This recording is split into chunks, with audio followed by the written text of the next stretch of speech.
The people have spoken. Utah has been officially named the nerdiest state in America. You guys got a problem, and we're here to provide you with your weekly fix. Let your geek flag fly as we guide you through the latest and greatest nerd news. So throw on your best spandex and get ready to warp to light speed as we enter the world of fandom.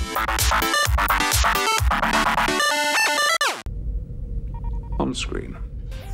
Hi guys, this is Jessica Lane, your official nerd herder for our first episode of Fandom, your official news source for all books, games, and everything nerd related. This week we're kicking off the show with some exciting news from E3, and later on we'll be talking to Logan Long, a finalist from the sci-fi show Face Off. Face Off.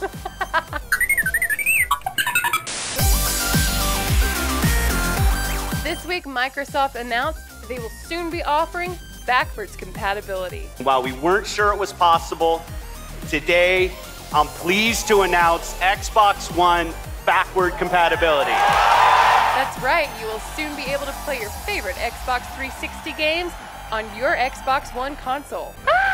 Which is great news for all of you that haven't already sold your Xbox 360 games. Now let's talk some Battlefront. AT-AT incoming! Targeting our base!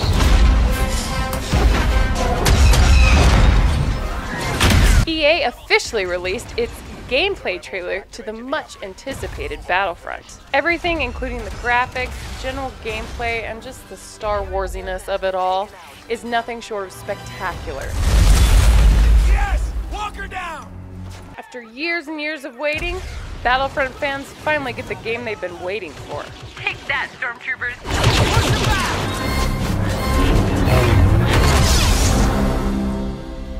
Fan of the Halo franchise? I am, and Halo Guardians is on its way.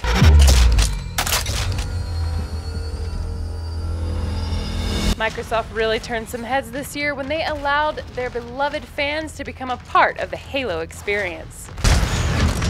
So you kind of enter, it's kind of like a UNSC ship. You sit down, you kind of get a little intro. Then it got really cool.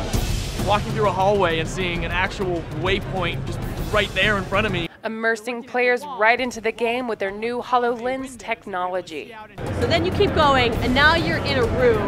The hologram of Sarah Palmer just starts talking to everybody. The game is expected to release October of 2015. Speaking of HoloLens, Microsoft also unveiled its new plans for Minecraft. And let's be honest, it's pretty mind-blowing. Literally allowing players to immerse themselves in their own worlds that they've created and build everything with their own hands. It's like digital Legos. So just in case you've been living under a rock this week, here's some things you missed at the E3 Expo.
You enjoyed that.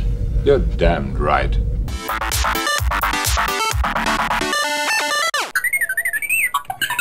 This week, our special guest is Logan Long from Sci-Fi's Face Off, Return of the Champions. Hi, I'm Jessica and I'm here with Logan Long.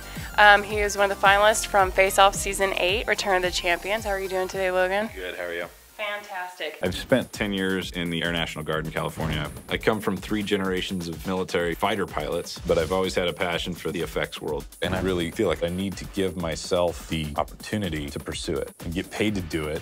This is a dream right now.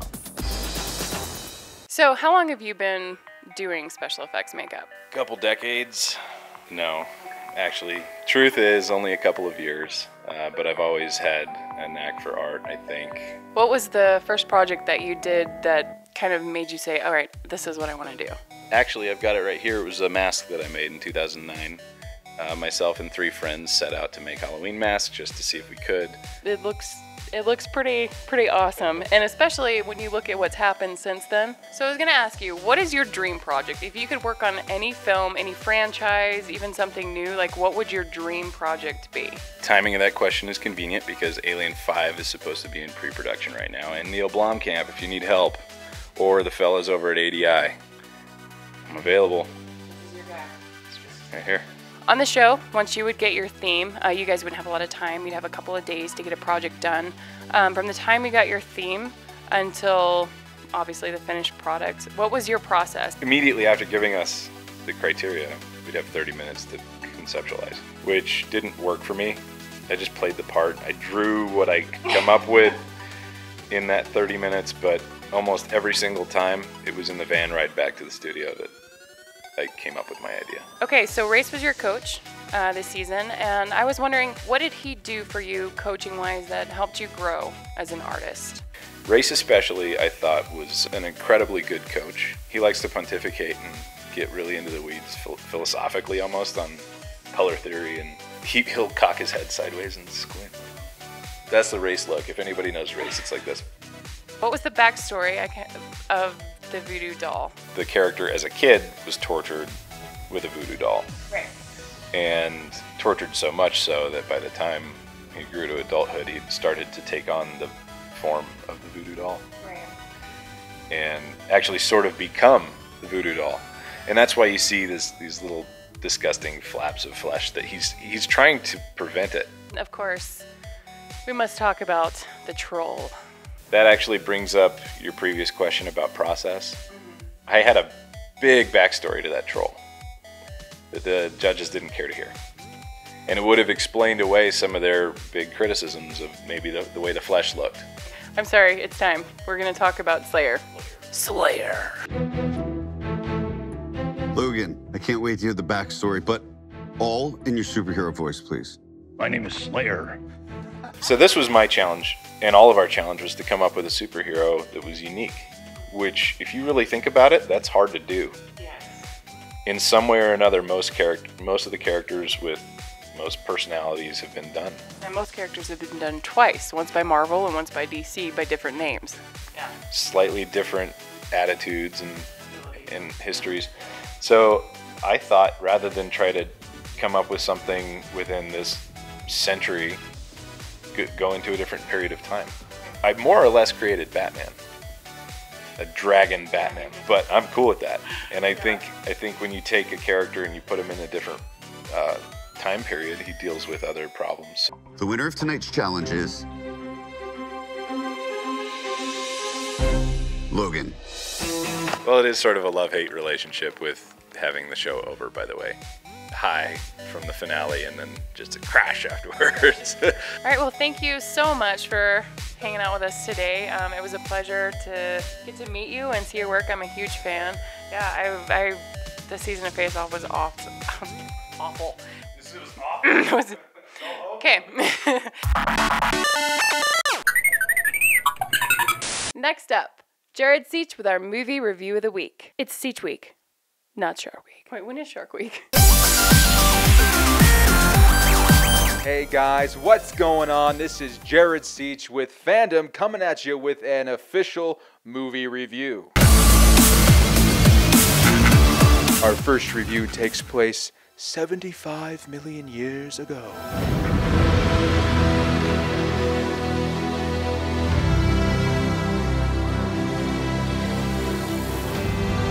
It has been 14 long years since the Jurassic Park franchise has graced us in the cinema. Now, Jurassic World can be summed up pretty simply. The park has been open for about 20 years or so, and as with every attraction theme park, the attendance will go down and the money grabbers will swoop in to save the day, and this time it's with genetically modified dinosaurs. Probably not a good idea.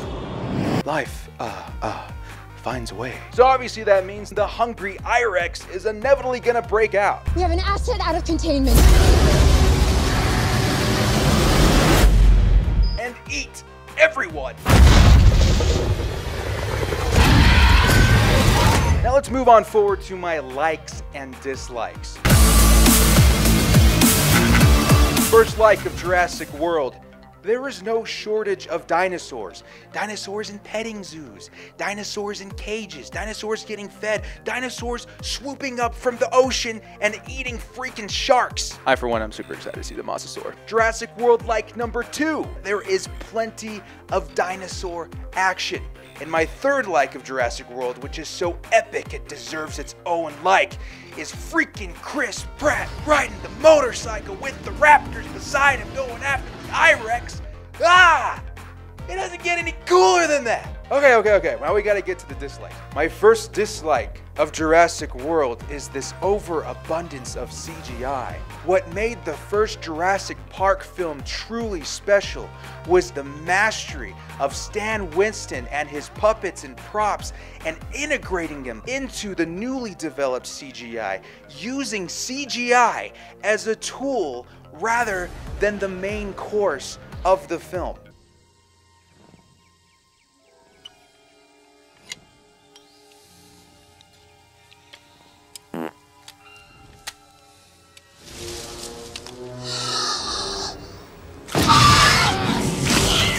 Unfortunately, that's what you're gonna see in Jurassic World. My dislike number 2. The story is gonna be a little bit predictable. The story does just enough to be what it needs to be for Jurassic World. And my third dislike of Jurassic World, you're not gonna get that same feeling you got when you first walked into the cinema, 1993 Jurassic Park, dinosaurs and everything's all new. It's just not there. We've all seen it before. It's old and it's hard to bring back, so don't expect that same magic you felt the first time you watched Jurassic Park.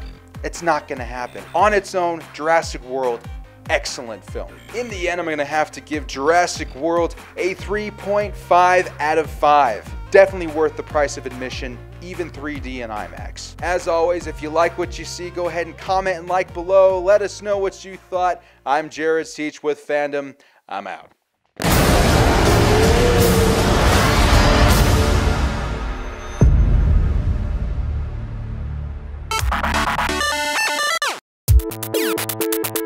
This is a silence mask.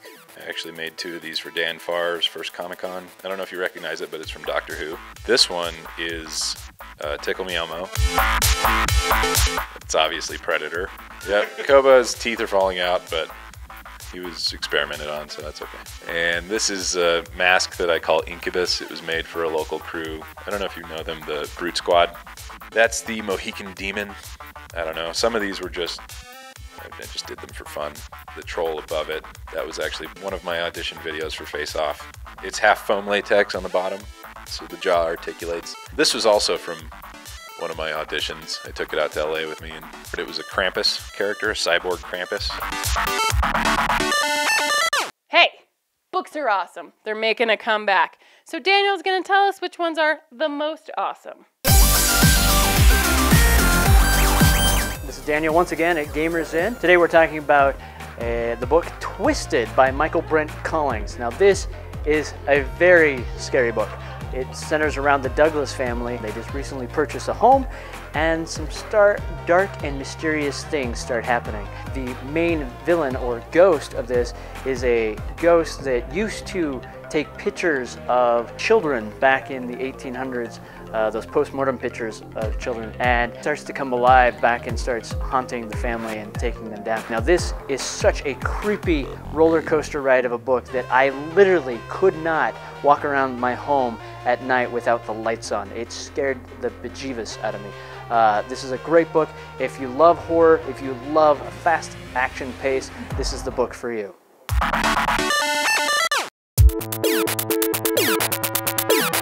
This is MTV Cribs. Check it out. This is my tiny little shop. This is the 30-minute conceptualization station. No, that's not true at all. Here is where I get to spend as much time as I want conceptualizing and drawing.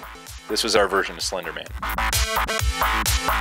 This is sort of a finishing station, sort of the all-around station, painting, etc. I have to plug one of my sponsors, Mel Products, Makeup Effects Lab.